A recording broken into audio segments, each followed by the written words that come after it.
back, we still look There's so many things that have been like. Yeah. And then when we come back in, the agents, would come and see, anything to declare in here? So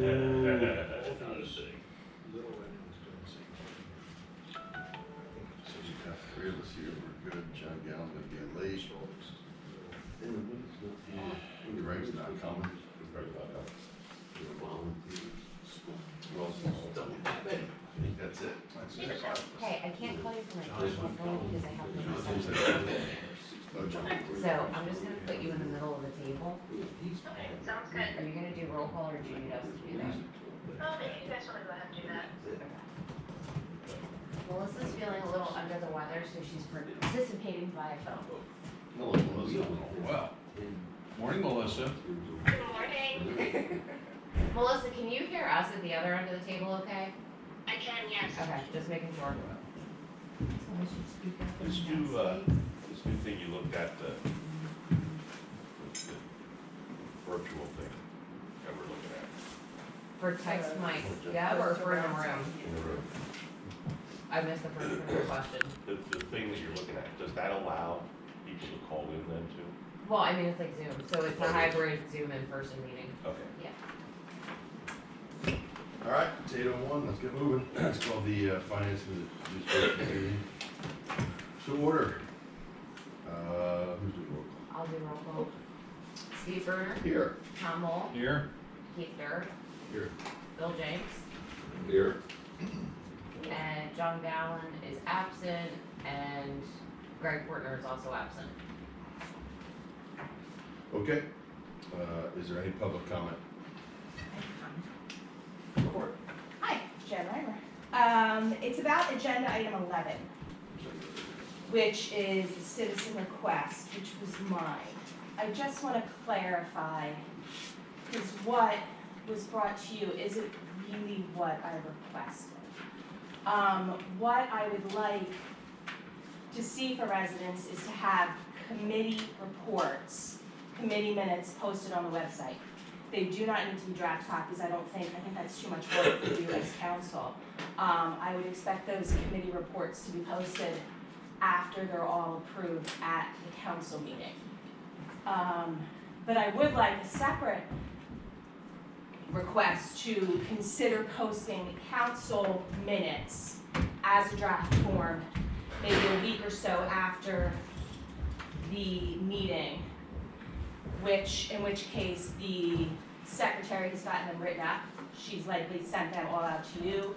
You've looked over them. I mean, how many times has there been anybody who's had a problem with the council minutes? So within a week or so, that way anybody who can't make the council meeting does not have to wait an entire month to figure out what's happening. You know, when we've had them posted in different places, you can put a draft watermark over them so that we know they're draft minutes, but I'm requesting that committee reports be posted, which have never been done, for as long as I know, and after they've been approved by council, and a request for council to consider doing draft minutes. That's all. Okay, Thanks. thank you. Any other public comment? Hearing none, Phyllis, you're up. Lots of worksheets.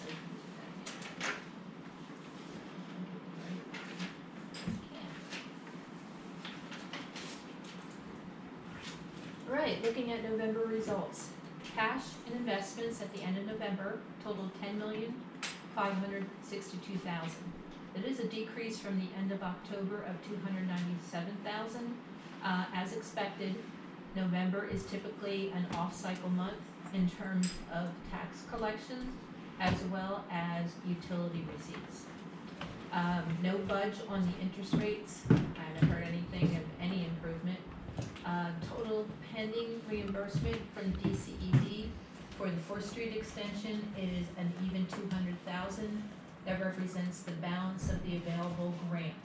To date, we received $1.8 million. 200,000 has been applied for, and we're hoping for a quick turnaround, and we should receive that before the end of the year. So with the pending reimbursement, that would bring total cash and investments to $762,000.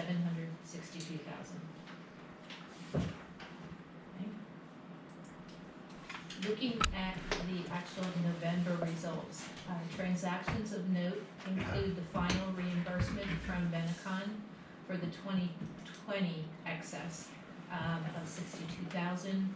We also received reimbursement from the PA Chiefs of Police in the amount of $23,000 that represented the available grant for 50% of the mobile police camera units. During the month of November, payment applications totaling $193,000 were made. So when you look at November of '21 to prior years, an increase in revenue over November of 2020, primarily due to the EIT distribution schedule, very comparable to 2019. When you look at year-to-date results, total revenue at the end of November was $20,322,000. That would include all the grant funding that has been received, the excess in the local taxes, as well as the American Recovery Plan funds. Phyllis, how often do we get Benecon reimbursed? We get two? It's usually broken up into 2 payments. Correct.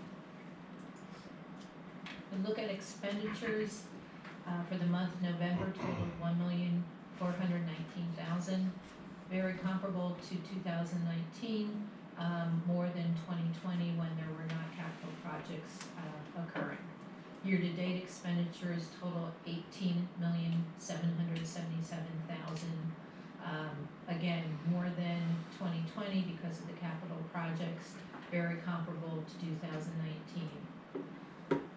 Net results for the month of November, expenditures exceeded revenue by $595,000, bringing the year-to-date total to $1,545,000. When that amount is added to the beginning of the year fund balance, the overall fund balance at the end of November, $11,045,000. Approximately $851,000 of that is reserved for future commitments, including the pending reimbursement from DCED. The unreserved fund balance at the end of November would be $10,393,000. Already included in fund balance is $481,000 of accounts receivable, which is a mix of the general fund as well as the utility billing. The reserves at the end of November, 150 remains, originally designated for Borough Hall renovation, based on budget discussion, has been redesignated for next year's pole barn. MS4 commitment has increased, the balance at the end of November of $313,000. Funds remain for future bike route maintenance, for the Wolf camera donation.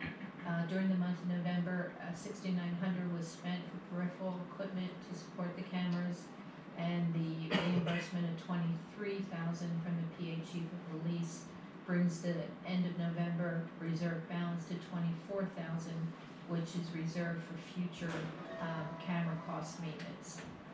Based on budget discussions, the revenue has been recognized from the American Recovery Plan, and items have been released based on our budget discussions, the balance of the Equus transfer tax, as well as capital projects that will not occur.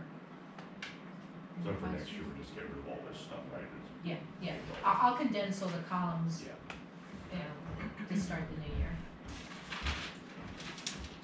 The tax collector reports collections during the month of November of $11,000, bringing year-to-date total gross real estate tax collections to $4,483,000. At the end of November, $106,000 remains uncollected, which represents approximately 2%.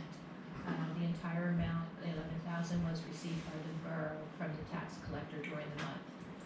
When those collections and the accompanying penalties are added to the delinquent taxes collected by the county, $4,600, gross real estate tax collections for the month of November is $17,268, bringing year-to-date net real estate tax collections to $4,525,000, well in excess of budget. Through the end of the year, I anticipate a collection of another $16,000, just based on past activity. These would be people who would be making payment to avoid being turned over to the county. Other local taxes totaled $221,000 for the month of November, bringing the year-to-date total to $5,170,000, which would be a variance over the prior year of $910,000 and a variance over budget of $1,036,000. The numbers in white are fixed numbers. I know where we're gonna end the year because we've already received the December results. The numbers in blue are still projections. I had estimated an additional approximately $22,000 for real estate transfer tax. I learned after emailing everybody yesterday, what the December, receipt will be. And, a typical month of residential, transfer tax is between 20 and 30,000. We will receive, sometime next week, 81,000 for the month of December. There are 2 commercial properties that sold, during November, and we received those proceeds. There was one in the paper for like 3 or 4 million, I didn't know what the, it's always these The LLCs that, Spring Street, 635 Spring Street. was that like $3 million? Yes. That, yeah, oh god, where can I place it? It's one of the office buildings up by SFS and Tech. Yes, okay. yes. And the other one was 111 Hill Avenue. That's over at the Knitting Mills. No, it shouldn't have a Hill Avenue address anymore. Well, Is that the owner? Like Hill Ave operating that was the LLC? address on the recorder deeds report. Who's? It was one of the Cherry Did they buy Drive. that? Operating, so Yeah. it's something at the Yeah. Knitting Mills. But that, I don't. Oh, that's a Kimberton sale. Kimberton No, Hall. it's a different set. Yeah. Is the Reading Orthodontics group, did that go through, or is that They- still pending? That's, according to my conversation, it went through, What did they get for that bill? 1.8, I think. Really, 18? purpose bank bill? So for earned income tax collections during the month of November, 113,000 was received. But we have already received the November collections and have posted that payment of 453,000. So we will end the year on earned income taxes at 3,095,000. Positive variance over the prior year of 197,000 and a positive variance over what had been budgeted of 495,000. And when we budgeted, in October, November, I had projected to end the year at 3,150,000. The receipt in December of 453 is disappointing when compared to December of 2020. That most likely is a result of individual bonuses that were paid, and we will not receive that detail from Burke CIT. At the same time the EIT tax is received, we receive the local services tax, which is something we've been following closely throughout the year because it's an indicator of the number of workers in the workforce. For the month of November, 54,000 was received. We received 85,000. When we budgeted, I had estimated that we would come in at budget at 575,000. We will end the year at 571,000. So we will miss budget by $3,000. And for next year, you budgeted 575 again? Remember? I don't. I'll have to get. That's all right. I don't know. I'm sorry, that number's not stuck in my head. I believe. Imagine I believe I budgeted a small increase, counting on a continued rebound, but I wasn't crazy with the number. I'll get that number for you. All right, a quick capital projects recap. During the month of November, the final payment was made to was in the amount of 91,000. I'm sorry, Yes, the payment was made in the amount of $91,944. So with that and the balance due from number 9 and 10, the total reimbursement currently pending is $200,000 from DCED. During the month of November, the Infrastructure Committee approved the third and final payment to H&K Group for the 2021 street projects in the amount of $17,000. That is pending council approval next week. During the month of November on the sidewalk projects, payment was made on application number 2 in the amount of $23,957. The Infrastructure Committee approved application number 3 in the amount of $23,903. That is pending council approval next week. The retainage of 10%, which is $7,959, will unfortunately fall into the 2022 budget. Similar situation with the 2021 sewer rehab. During the month of November, payment was made on application number 2, in the amount of $77,618. The Infrastructure Committee approved application number 3, pending council approval next week for $21,041. The retainage of 10%, or $21,789, will also fall into the 2022 budget. So those capital expenditures, in addition to the $6,900 that was spent for the additional camera equipment and engineering that was paid to McCarthy for the 4th Street extension project, capital expenditures for the month of November totaled $201,000. Remaining capital expenditures for December will be the 3 payment applications pending council's approval next week, and they total $62,000.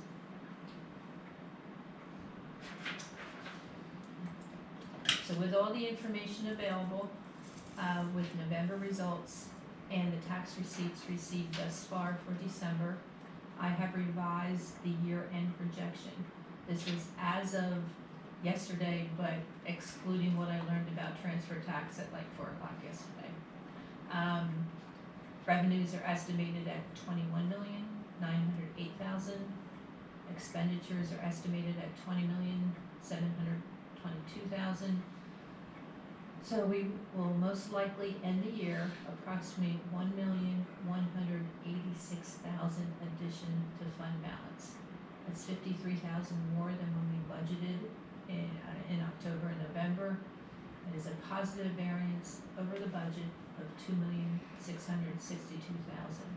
As explained during budget time, that variance is a result of approximately $1 million in additional local tax revenue, about $1 million of capital projects not incurred, and the receipt of the American Recovery Plan funds. So when those numbers are added to fund balance, we will end the year approximately $10,686,000 in overall fund balance. When the proposed budget is added to that amount, we will most likely end 2022 with a fund balance, overall fund balance of $8,222,000. And that's, I think if I remember, that's where we thought we were gonna be this year. Yeah, we thought we we were gonna be going around to there. be, came prepared with that one. Correct. Yeah. We in that thought we range. would end the year at $8,023,000. Right. So the projection for next year is where we thought we were gonna end up this year. This year. Correct. Perfectly fine. Perfectly fine. The future reserves that are planned as of this time will be a growing commitment for the MS4, the continued maintenance of the bike route, $24,000 remains for future maintenance of the police mobile camera units. The dump truck is something that we discussed during budget time. Jim is seeking approval to order that truck pending council's approval of the budget next week. But he's learned that the cost of the truck is slightly more than originally anticipated. Originally, we discussed $175,000. The actual cost will be more like $181,000. I have some information on that. So the truck is actually constructed in two pieces. The Berman vendor would supply the chassis, and then the chassis would move on to E.M. Coots to have the body, the spreader, and the plow added for a total of $181,000. So there is an agenda item for the committee to approve the purchase. Quotes have been received, and they are waiting signature. They are all under CoStars. The first item you see is the chassis, followed by several pages for the additional pieces. This is the one that we said is gonna be actually budgeted in 2023, in 20. This will be a '23 budget item, Right. but Jim is requesting approval to place the order so that construction can begin. Here's the body. So again, everything is under CoStars. So is there interest in approving Jim placing the order pending council's approval of the budget next week? So we're skipping to item 10 then. Yeah, it's, Okay. I'll make that motion. Well, we really don't have it in the budget for 2022. it is not in the budget So for it's twenty Or twenty-two. just give them approval to do it. So you get approval, so you don't have to wait for the budget to be approved, because it's not the budget anyway. So, Okay, so we have a motion on the floor to allow Jim to approve the order of the dump truck. Second, $6,000 overage. I have a second. All those in favor? Aye. Any opposed? Motion carries. The guy just told me, just need one piece for a truck he had ordered 6 months. great. All right. I wrote so So, fast today. in addition to change in the truck price, we've learned of other changes that are in our 2022 plan. Michelle recently learned that awards have not been received for 2 of the capital projects. Would you like to update the committee? So the CFA had their meeting the week of Thanksgiving. The awards for Act 13, which is the Brandywine Lincoln Storm Sewer Lining Project, and also for GTRP, which was the Stonehouse Master Plan Project, were part of those CFA discussions. The borough did not receive funding for either one of those projects. I had a call with Kathy and Colleen to talk about kind of circling the wagons, getting our ducks in a row and resubmitting for both pots of money in 2022. Keep in mind, under GTRP for the Stonehouse, we had received an award in 2020 for the Berkshire Heights Playground that was significantly short funded. It was not enough money for us to do either portion of the project. We then went back to our representatives, asked for their backing to transfer that money over to the Stonehouse, which they agreed to. So we do technically still have a $60,000 grant award from a year and a half ago that has a $40,000 match. We could move forward with doing phase 1 of the Stonehouse project. I personally would recommend against that. I think we're gonna end up spending more money doing the project in phases than if we bid it out and had a contractor come in and do all 4 phases at once. So my suggestion would be to hold off, let's reapply in 2022, do a hardcore press with both Gillen and Schwank's office and hopefully get the support for approval.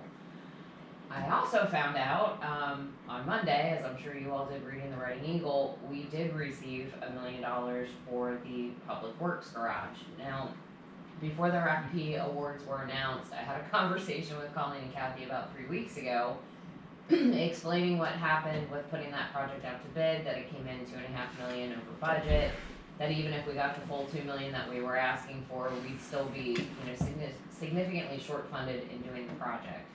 We are obviously not the only municipality that's suffering the impact of construction cost escalating and lead times for sourcing materials taking forever. They're suggesting, and I actually have a call scheduled with Jim Babb, Jim McCarthy, Colleen and Kathy tomorrow morning to come up again with a game plan. We could potentially do phase 2. Total cost is about 1.4 million.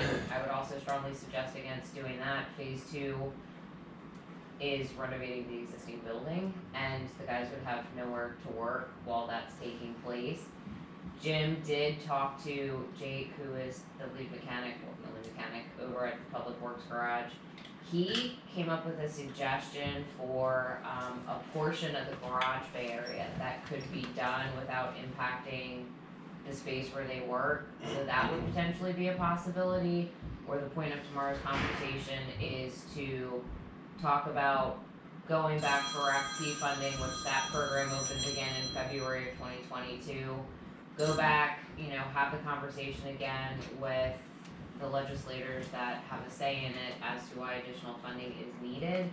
And looking at this week's announced awards, Alvernia College was a perfect example of someone that received $4 million in the first round and then received substantial follow-up funding in the next year. So I think there's a good argument as to why this project needs additional funding, and Kathy and Colleen seemed pretty optimistic that they've already had those conversations with some of the people that make the decisions as to who receives funding. But that's ultimately the borough's decision as to how you wanna move forward. Doesn't seem to make a lot of sense to do it piecemeal. I mean, So at this time, the 2022 budget has 2 projects in it that will most likely not occur. In the revenue number, 750,000 of potential grant funding will not materialize.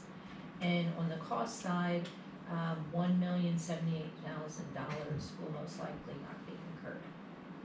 Oh, for that purpose, we're off to a good start. Didn't even start. So when we talk about budget variances next year, There's a monkey wrench in That it. makes up to the $6,000 of dump truck, it isn't even in the budget. Yeah, right. What are the time limits? Oh, my lord. To use the 60 and 1 million. Typically 3 years, though, we don't even have an executed grant agreement for that first 60,000 yet. The 1 million, we have to commit to accepting it within 30 days. So that's gonna be one of my questions on the call tomorrow. Where do we go from here? I don't think there's any harm in accepting it as long as we're not tied to actually spending it or it being subject to future funding being received. Okay. that's all I have on the financial update. There's a number of administrative matters on the agenda. All right, so we're gonna move on to resolution. So we have a resolution that we have to recommend to go to the council, resolution number 2021-34, resolution of the council of the Borough of Wyomissing, First County, Pennsylvania, to amend the water rates.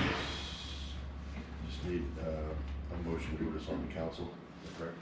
Yeah, this is the Western Water Authority rate adjustment being carried through to our rates. So moved. I'll second it. All those in favor? Aye.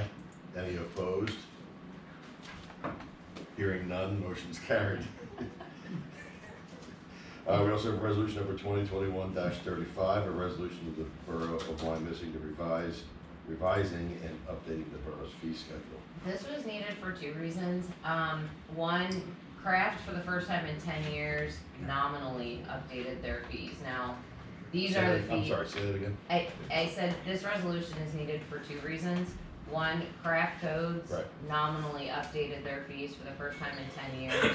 We're talking about, an increase of $2 on a plumbing permit fee to up to $20 on some of the commercial fees. These are the fees that are paid by the applicant Right. or the permit holder. Nothing substantial in there whatsoever. The other reason is Jim wanted to add in a maintenance employee fee, which I believe is $40 an hour, which is to cover the cost of maintenance employees having to go out to put up barricades or, anything that's required for a special event, similar to how the PD charges overtime. This will recoup some of the costs for special events. I'm good with that. Good. So we have a motion on the table.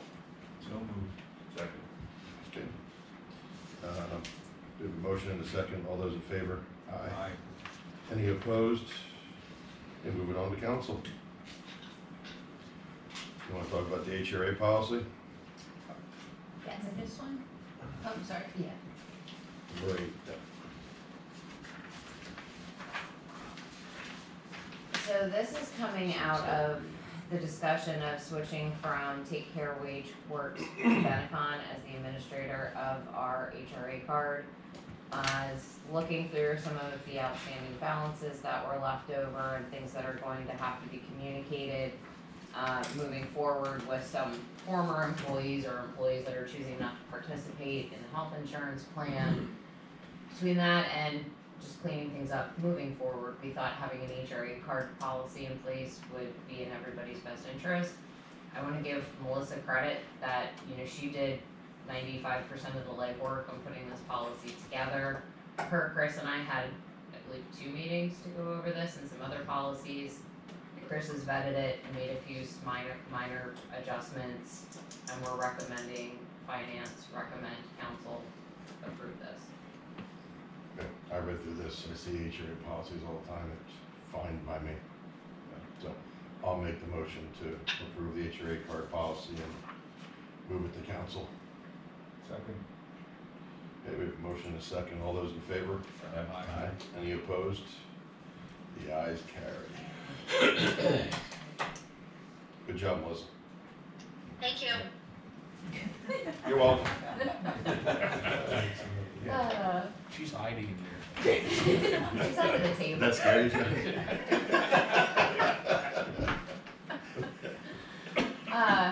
Because we're gonna have more policies than we possibly need, but they're good to have.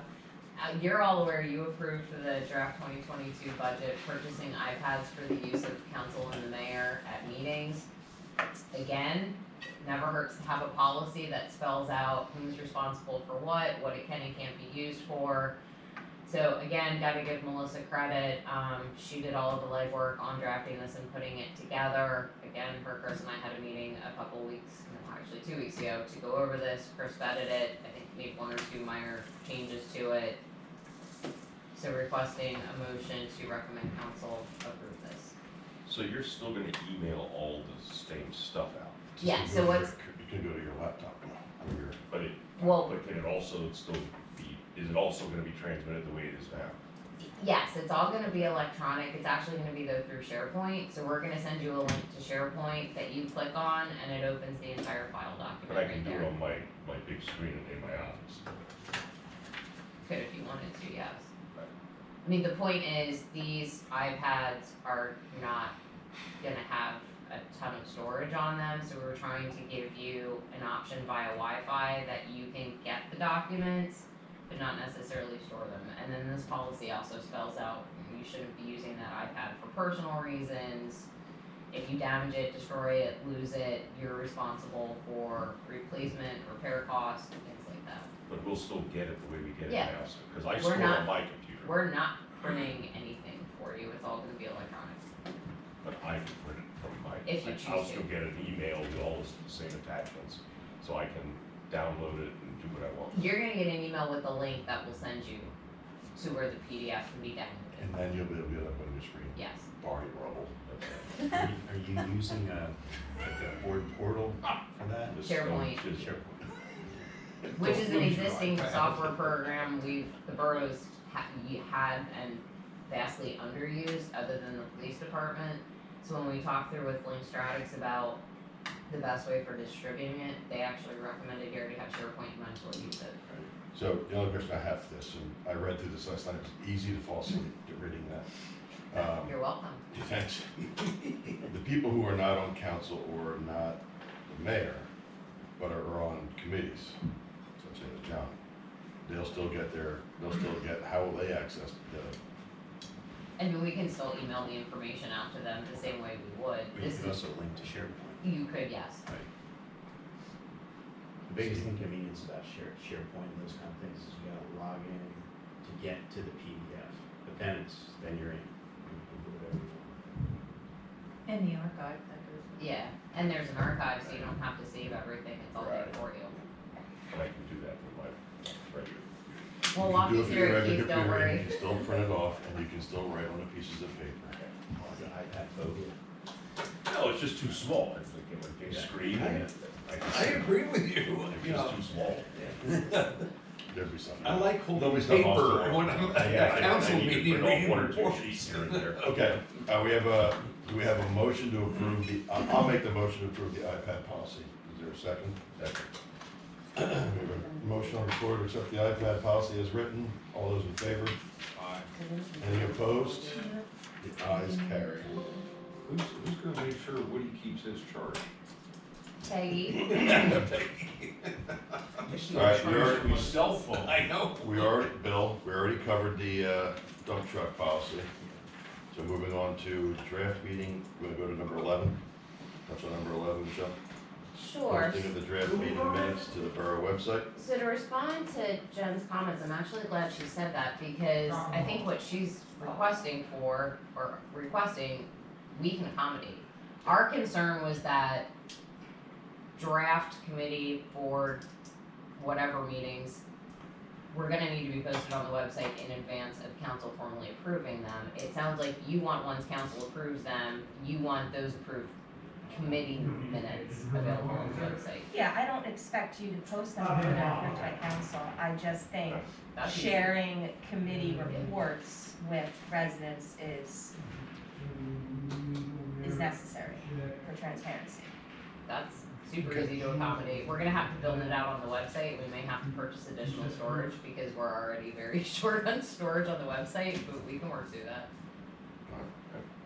So, There's one part of Jen's request though, was some kind of synopsis.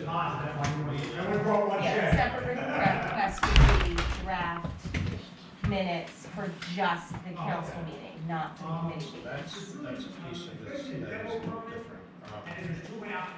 You know, it's up to council to release stuff. I mean, my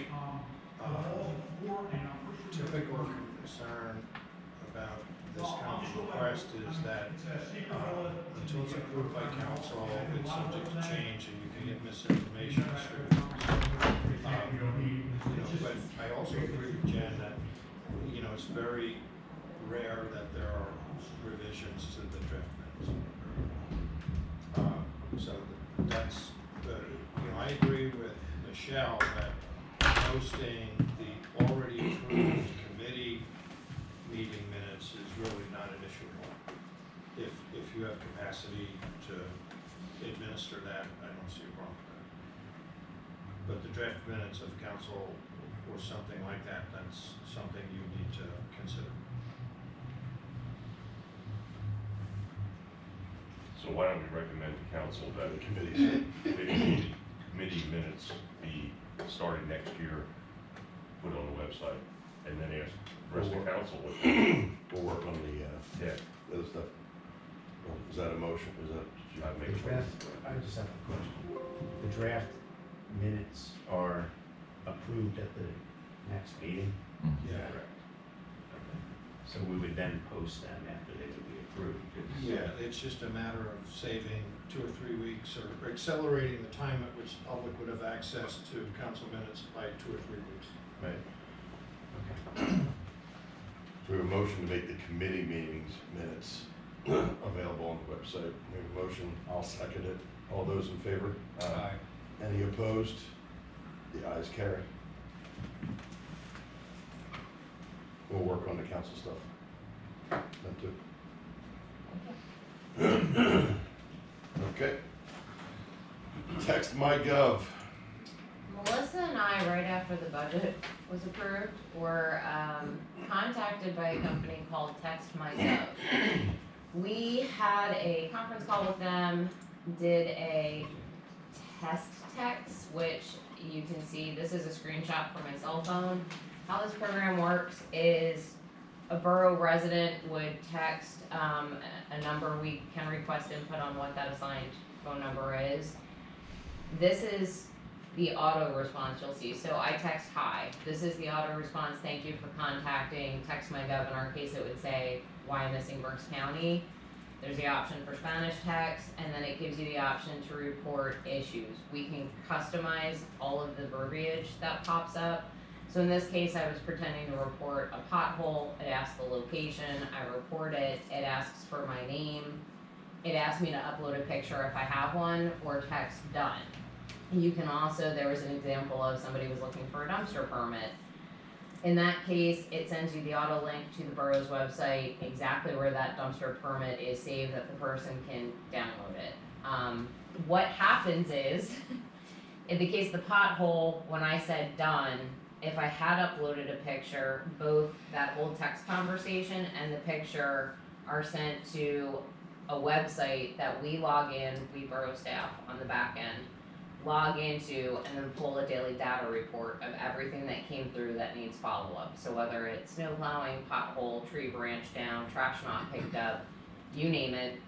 It's another way for residents to get in touch with the borough 24/7, submit pictures, and then we follow up at our convenience. Now, this is one of those, right now, I don't necessarily have a staff member sitting in the office with nothing to do that could take on doing something like this, but I think with shifting some duties and, you know, adding this to the list of overall additional duties we may need someone to assist with in 22 and forward, this would be a prime program to throw on that list. Lisa, our receptionist, I would also want her to participate in this in some way, shape, or form, since she gets a lot of those calls now. I think even her just reviewing the daily log to see what's coming in and making sure there's not duplication of efforts, that would be a good idea. The cost that we received for this program, it's $5,000 annually with a $2,000 implementation setup fee. Melissa and I have a follow-up call with the company this afternoon at 12. I was gonna try and strong arm them into reducing that one-time implementation fee or just getting rid of it altogether, but I don't know if I'll be successful in that. But I mean, $5,000 as a fee per year to give our residents an additional way to get it hold of us. I think it might reduce call volume. It's a lot more convenient for somebody on the weekend who sees something and wants to report it. They also made the point to us that in the American Recovery Plan guidelines, this is actually an eligible expense. So expenses for communication related to COVID-19, or programs to basically increase communication from a socially distant standpoint or I should say are eligible. It's a live chat. It's not, it's with a robo. I mean, you're not chatting with a real person. No. They're all auto responses, and again, we can customize whatever we want those responses to look like. So initially, there is a little bit of time spent by staff on the back end, setting up what those responses should be, linking to everything. But once that's up and running, it pretty much takes care of itself, other than the daily report and then responding to whatever the issue is. Do you have a list of who's using this, what other municipalities?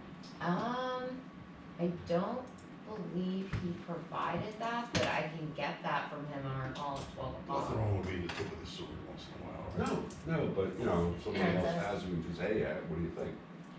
So my only concern, and I have absolutely no issue with the residents being able to contact us at any time.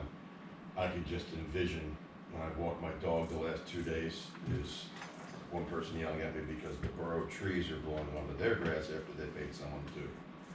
You know, I can just imagine some of the frivolous things that'll be on there. But we get those calls now I anyway. was gonna say, we're getting the calls now anyway. Anybody by phone? I would actually save Lisa the aggravation of being yelled at on the phone versus just having to read the text. I mean, I'm all for more communication, I have no problem with it, it just, that scared me, but if we're getting it anyway. You just gotta make sure that there's follow-up, because people all, it's gotta be, you're gonna have to answer them.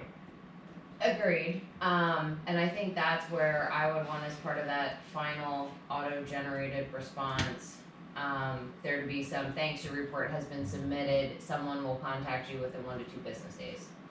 That way they're not expecting an immediate answer. Well, but not every frivolous response or input is gonna be warranted every Yeah, I mean, it's no different than if somebody calls in now, we're explaining something to them. I feel like we owe someone an explanation. If they're complaining about something that's not a valid complaint, we still owe them the explanation of, this is why that's not a valid complaint. Can you have a message that if something is of a genuinely urgent nature, that they have Make a phone call. Yes, Yeah. either call I mean, Or a again, flyer. Yeah, or a water main leak, you know? we can customize this initial response to whatever we want it to be. It's exactly Yeah, that. I can just see that. Yeah. flyer reported it. All right, so we can move this discussion on to council, is what we're gonna do? Or do we wanna make a recommendation to go ahead and do this?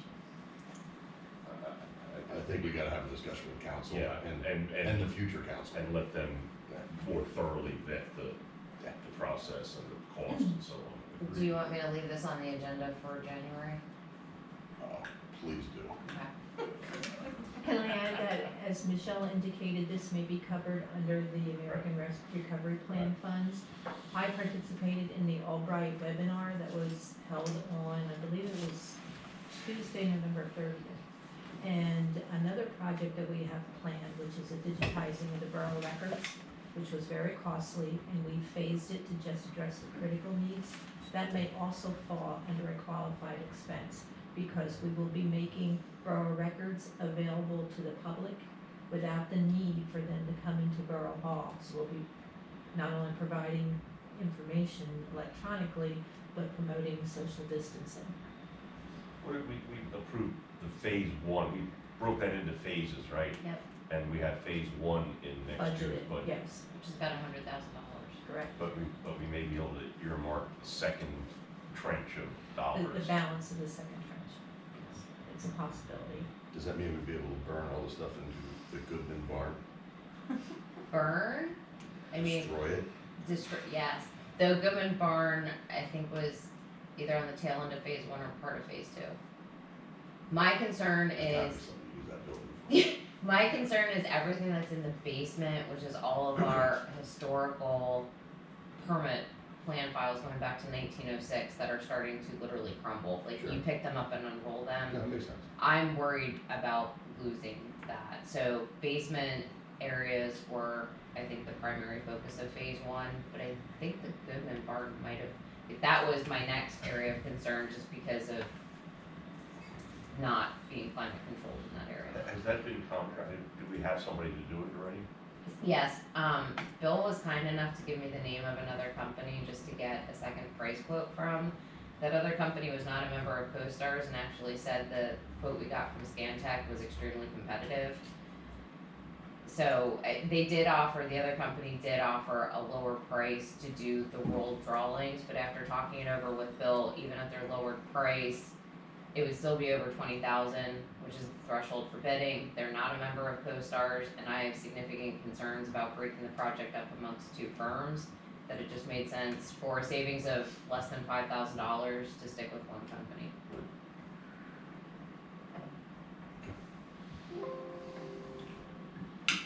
All right.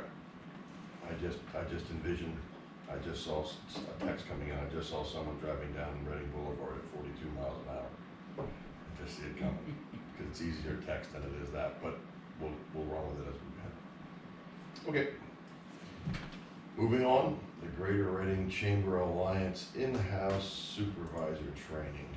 So I believe most of you are aware, many years ago I took the Principles of Supervision, there's 3 modules through the Greater Reading Chamber Alliance. I also just took the Leadership and Management courses. As part of that, I had a conversation with Mark Dolinsky, who puts together all the training programs for the chamber, as to the possibility of setting something up in-house for what I'm gonna call middle management borough staff members. So these would be like the lead people in parks, the tree department, public works, police department, fire department, etc. I think we put people in those positions that obviously have the technical skills to perform them, but we never give them any type of people skills to do the job. So when things happen, which you put people working together, things are going to happen with, moods or just a little bit of friction. We're not giving those lead people the skills as to how to deal with those situations. So the quote that they put together is $7,800 for up to 12 people. That's actually a cost savings of $3,000. We're not a chamber member, so The courses typically cost about $850 to $900 per person. The curriculum that would be covered, let me blow this up. I mean, these are the weeks, the title of the week, the content of the week. Again, this is in-house, so the instructor would come here to Borough Hall, 3 hours per week, probably in this room. I've reached out to Chief Phillips, Chief Hackman. Chief Phillips would like at least 2 members of the police department to attend. Chief Hackman would like at least 3 members of the fire department to attend, and he said he would also be interested in attending and would pay for himself through Spring Township. I have at least 3 people from Public Works or Parks. I would want Melissa to participate, and then if there's anybody else that hasn't been identified, that would be the 1 additional person. So we have at least 11. It's the only area you have to make a response by December 10th. That's the only reason I had it on the agenda for this, and I told Mark I couldn't guarantee that was gonna happen. We can revise that contract date if need be. I would have waited until January to bring this up, just because of council changing, but because of them needing to schedule their training session for winter and spring, he needs some kind of answer within hopefully the next couple of weeks. The other piece to this is I would probably not schedule this until February or March at the earliest, because I want the lead public works position to be filled so that person can benefit from this training before we hold it.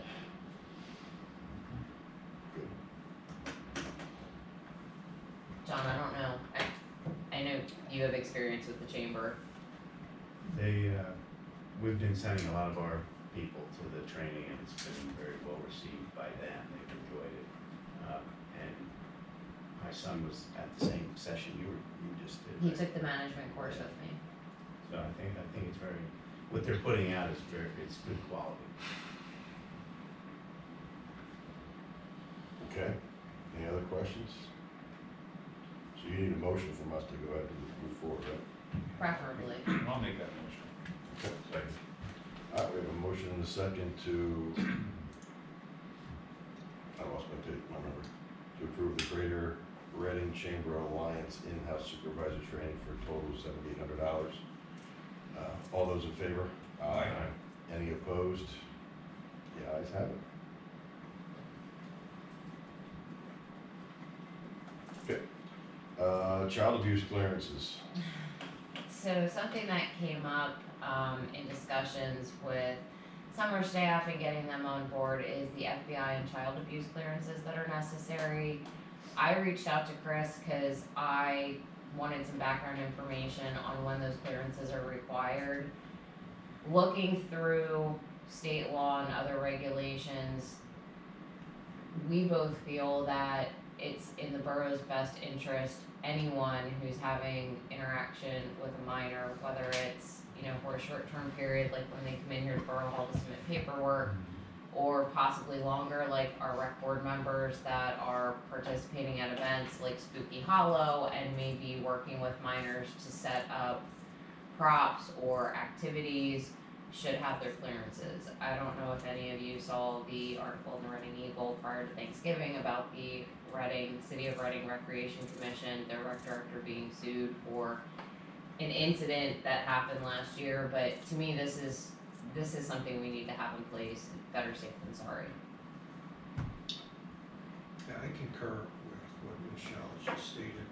We've discussed it, we've reviewed the applicable legal obligations, and I think we should expand the coverage of who we have been requiring to get these clearances. Does this require kids who we hire for the summer to be, They already do.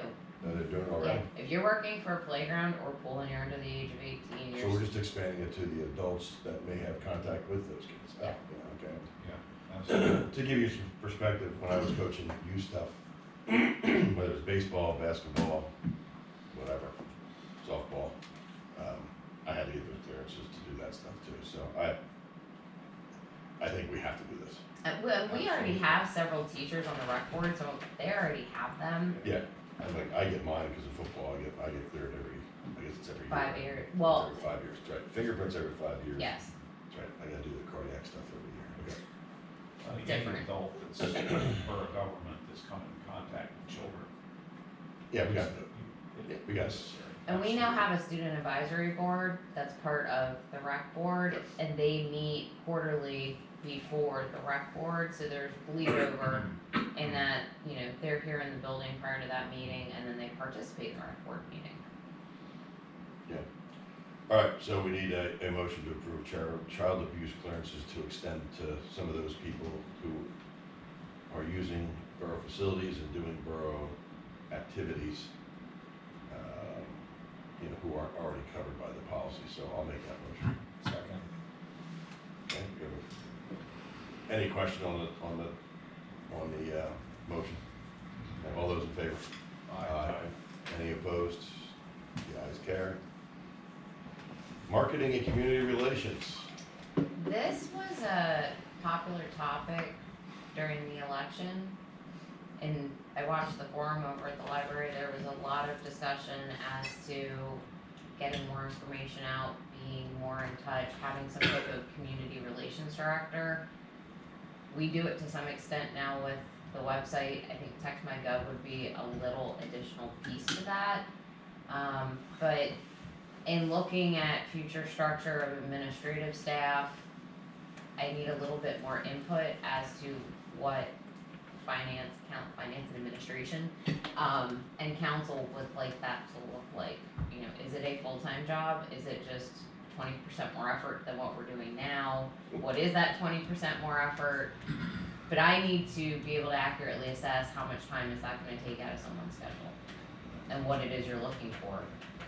First of all, I think we need to probably wait for that one until next council's on board. Yep, Second of all, just as a statement, I was at that meeting also, over in the library, whatever it's called. Not everybody was at that meeting, but I was at that meeting, and I heard the same thing. I said the same thing 6 years ago. I looked at our website and tried to compare it to some other municipalities' websites. I still think we're far ahead of what most municipalities do. Doesn't mean we can't get better, but I think we need to table that until we get another next council on board to see what and that may be. that's fine, some of that, Melissa's done a lot of research on looking at other municipal websites. There are other platforms that host websites that she feels are far more user-friendly than Sure. what we're using. So I mean, that's one of the things she's looking at. Our intent is to streamline it and make it as simple as possible, that, you know, you don't have to necessarily use the search box to find what you're looking for. At the same time, there is a wealth of information we try to put on there, just so someone can find pretty much anything they're Right. looking for. Well, I heard it at that meeting also. I agree with you, if we're gonna be able to streamline and make it more adaptable to the public to be able to use it, I'm all for that. I don't know that I'm all for hiring another person to be able to do all that work. So, let's see what we can do to streamline it, let's wait till the next council's on board and move on from there. If I could just say one thing, Steve. As I've said at the economic development meetings, I would not want to see it just limited to our website, although that is extremely important. The Pennsylvania Boroughs magazine, we've talked about that with developers that have been here, that companies look at that. We have a story that we have yet to publish and have yet to tell, and that is what is going on at the knitting mills. And that should, and I know Melissa's been tied up, you know, with going 47 different directions, but that's still a story that needs to be told and published in that Pennsylvania Boroughs Association magazine. I think a piece of that, I mean, several of you have heard me kind of tell that story at different, you know, either at the CLG open house or at the Realtors Association. I'm more than happy to start putting that on paper to give to her to put the pretty polish on to get that moving forward. You know, anytime we can get our name out there, that developers, other companies considering moving this way, you know, we certainly want them to consider this borough as well.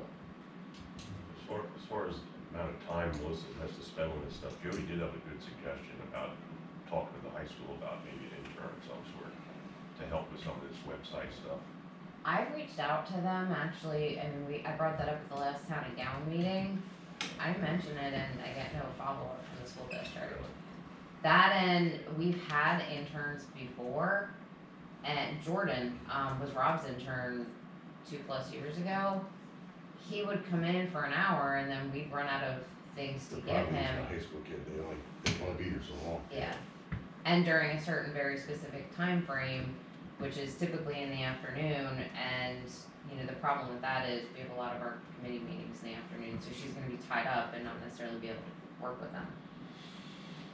See if they get back to you, if not, throw another bug in their ear, I will, if you don't want to. You want me to? Yeah, I can.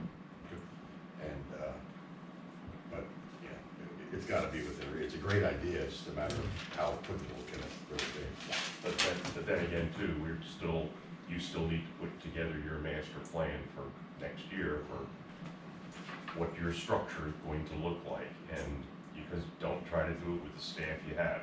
I mean, we keep going through that and you don't wanna put yourself in that position. There's a draft of it, bottom of that little Excel tab, working Alright. on it. You don't get to see it yet. All right, moving on then. Removing administration from the finance committee responsibilities. So today was a perfect example of there's a lot of topics on this agenda that don't relate to finance whatsoever. Personnel to me would be perhaps the more appropriate committee to send some of these things to. I have no problem with that, but again, that's something else we should probably discuss with the new council. One of the reasons that finance and administration was done was when we started the finance and these committees back in 2006, 2007. We wanted to be able to have, you've got a civilian part of this committee that gets a chance to listen to some of the stuff of the administration of the borough, not necessarily just all council people. Gotcha. And people get a chance to vent their feelings about that from the outside. And that was one of the reasons that was done that way. Personnel is dealing with basically issues with the personnel department only, personnel employees. The administration is public domain. And it's the only committee that personnel committee has nobody from the outside. Yeah, and I think to Tom's point as well, it doesn't really matter where it's all gets approved by council anyway, so whether it gets discussed here or at personnel, it needs to be discussed. Agreed, just in respect of John and Greg's time as the non-council members on this committee, I didn't know if that was something you were okay spending your time on or not. I'm okay with it. It seemed like it grew. It has recently. I remember in the last meeting, I was like, what does this have to do with finance? Because I don't remember the administrative part of it being very big. No, For years. usually no. But we've had some problems. Yeah. Although a lot of these things are gonna go away. Yeah. They're only gonna be addressed once, and once they're addressed, they move on. Hopefully, yes. Yeah, hopefully. Okay, so we can discuss that with the next council and see where we wanna go. But I tend to agree that as much as finance is finance, maybe we could dismiss Phyllis if she doesn't wanna be here for the admin part of it, maybe we break it down into if you wanna stay, you can, one of those things, but, let's discuss it with the next council and figure it out from there. I will leave it on the agenda. All right, is there any old business? I have some old business. See, that's why you had to stay. I can call her back. In October, after having learned of the pension state aid receipt, I made a recommendation for the fourth quarter MMO contribution. In addition to the state aid, there was an estimate made for the defined contributions. Those contributions are made based on estimated payroll. So with another quarter's worth of information and firm payroll information available, I'm revising my recommendation. So rather than $54,000 having been made in defined contributions, my year-end estimate with 2 more payrolls to go is just $50,000. So in order for the borough to meet its obligation, rather than contributing $30,000 to the non-uniform plan, my recommendation is to contribute $35,000. So the police number will remain the same. There is no contribution needed for the fire plan, but I am suggesting that we increase the non-uniform contribution so that the fourth quarter MMO, which must be paid by the end of the calendar year, be $186,000 rather than $181,000.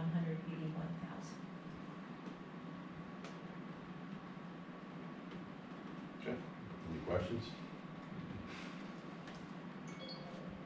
All right, So moved. So that needs to go to council for approval. so we have a motion on the floor to accept the increased MMO payment up to $186,782.58. We have a motion. Anyone want to second that, Keith? Second. Okay, all those in favor? Aye. Any opposed? The ayes have it. Any other old business? Any new business? I have a question based on the structure of the agenda.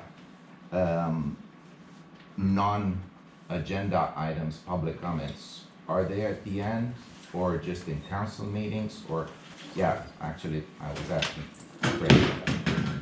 Sorry. Because I noticed that we have them here in committees, we have them at the beginning. I know we discussed this several months ago when we were revising the structure of our agendas.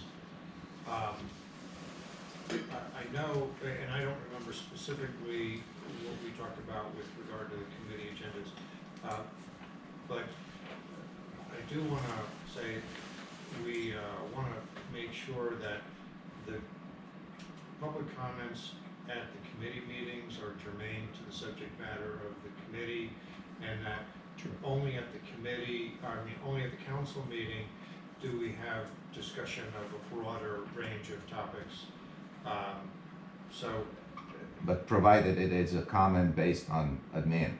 Like, I had something that I thought was not on the agenda, I wanted to bring up. He's saying it's not on the agenda, but it's germane to. Is germane to admin. What we,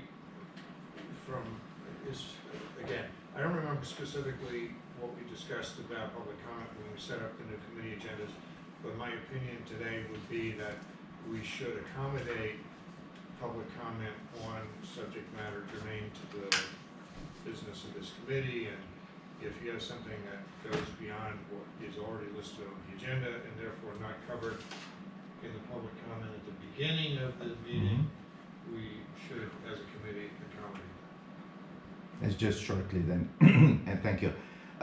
Going back to the video recordings, just like Jen said on publishing the written things, I think we should look at publishing video recordings, whether they're done and hopefully done by the borough. And I know we've had a discussion doing those hybrid meetings. This is not it. We can look at two separate things. One, just pure recording, just like you can find them on YouTube for the county meetings. Anybody can search them, anybody can see what has been discussed. Now, a separate deal would be to have them interactive, or somebody could pose a question over phone. That can be looked. But what I'm saying is purely the videos and having them accessible, because just what Melissa usually does a review of public comments or what has been discussed, does not present the whole picture. Having the video of what really happened, it's actually more. So I'm thinking, I have 2 years worth of videos, I can upload them on YouTube, but again, the question is, why would I do that and not the borough? Why would I incur the cost, not the borough? So that was my comment. I hope it's clear. If you have questions. If anybody would like me to respond to that, I actually have a valid reason why we don't do that. Go for it. So we don't have a YouTube channel that I'm aware of, so our only place for posting recordings is on the borough's website, where we're already paying additional storage space to be able to keep everything we have on there. Melissa just posting the recording from the Zoom meetings had to continually purchase additional storage space. So any video we provide on the website, it's just an additional cost on that website. And moving forward, if we do go to hybrid meetings, which as long as the budget is approved, we're going to, there's gonna be those recordings on there as well, which then your video, if you're sharing it, should automatically be a part of. Sure, I agree. I'm thinking, wouldn't the YouTube channel, just like the county, be? No, because no? as someone whose husband is an avid Alright. YouTube video person, that's a lot to maintain. And we don't have staff that are capable Okay. of doing that. Okay, fair enough. Okay, comments duly noted. Any other new Thank you. business? We do have, can we have a 5-minute executive session? Can I make a comment before you? Oh, I'm sorry. I thought you were getting up to leave. No, I wouldn't miss this for the world. I have a comment about tweaking the language of the iPad policy. It seemed to me, the iPad policy that you all discussed, it seemed to me that the term elected officials was used as a proxy for council and mayor. But if that's what you mean, I would suggest saying that, because without, the term elected official also could be somebody who's elected but not sworn in. And I believe you've also appointed people, so you don't want it to be literally elected, I don't think. So if you mean people who've been sworn in, or who are current council members, I would suggest that be clear. City council members and mayor. But I was thinking that I'm sworn. But a newly elected official. That's not, there's a process where the board of elections certifies who have been elected, but they haven't been sworn in. So I would just suggest you look at the terminology to make sure it says what you mean. Does it matter that we have council members and mayor in parentheses, right after it says newly elected officials? But then I don't know why you would use the term newly elected officials unless you're using that term repeatedly. So I think it's just a language thing to be tweaked, but the only time I've seen it is when it was up. So these are sort of quick and dirty comments. Chris, you can take a quick Yeah, I stab mean, at that. it's a good point to be careful about the language, so, I'll look at that and consider whether any additional revisions should be made. Thanks, Chris. Any other new business? Okay, now we'll go into an executive session that will last 5 minutes.